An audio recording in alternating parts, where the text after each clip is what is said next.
Hello, my name is Darren Thomas and I am the Director of Educational Research Techniques. In this video, we're going to continue to look at arithmetic sequences, but now we're going to learn about how to find to make the recursive formula for that. So let's go ahead and get started. So again, you know that when you're dealing with a sequence, whether it's arithmetic, geometric, or whatever, you are dealing with a pattern where there's a constant difference, if you will, for at least when it's arithmetic. And so for the explicit formula, which is something we've covered in the past, you know that it's a of n equals a sub 1 plus n minus 1 times d. D stands for the difference. And so with an explicit formula, the previous term does not really have an influence on the current term. However, with the recursive formula, the previous term influences and determines the output for the current term you're trying to figure out. And so I know that sounds a little strange, so we're going to take a look at two examples here. So our first example is going to be the following set of numbers. So we got the set of minus 18, minus 7, 4, 15, 26, and etc. Ellipses there, close out our set. Now to find the recursive formula, we need to first find the difference.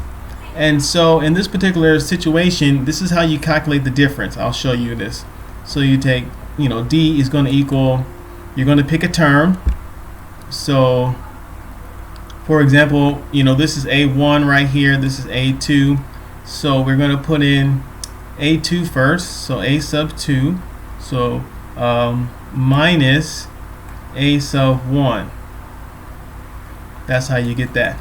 And so for our particular purposes here, our a sub 2 is going to be negative 7 minus the quantity of negative 18. And so that's the same as saying negative 7 plus 18, which is going to equal positive 11.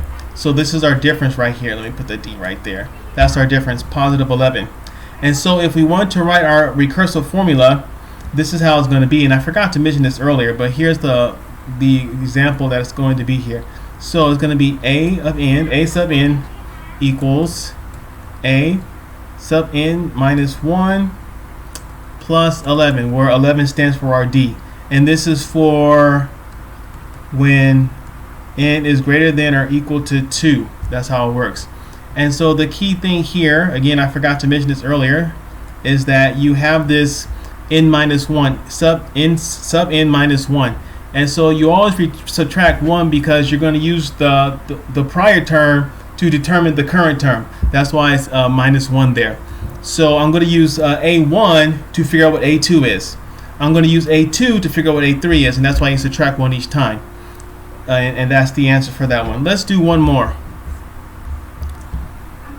So we have the following set of numbers: 25, 37, 49, 61, ellipses, close it out. Alright, and so we know what our formula is. I'm just going to write it because I neglected to do that last time.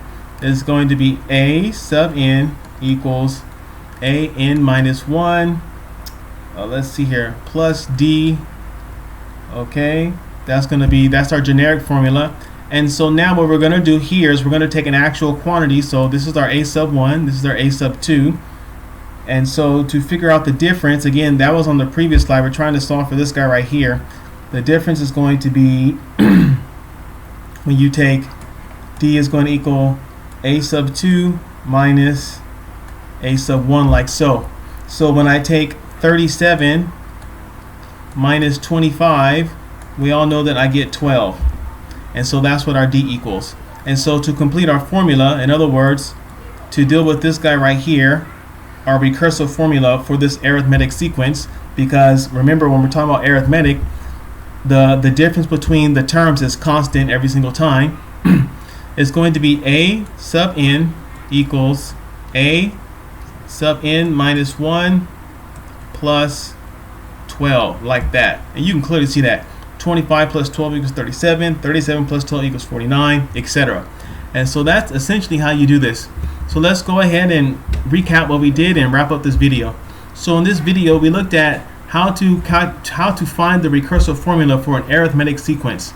And so To do that, you must, of course, have a set of numbers. In this particular case, you must know what the initial term is, which for us in this first example was negative 18. And so you calculate the difference using the formula below. You take a sub 1, a sub 2, or a sub. You take two consecutive terms, if you will, and calculate the difference there, and then you plug that value d into the the generic recursive formula. And so we did that over here, and we were able to get the answer of plus 11. That's kind of what happened there. And then we repeated the process for this second set of numbers right here, this second sequence, if you will. So I hope this video was useful for you, and you were able to understand what we were talking about. My name is Darren Thomas. I am the Director of Educational Research Techniques. Take care.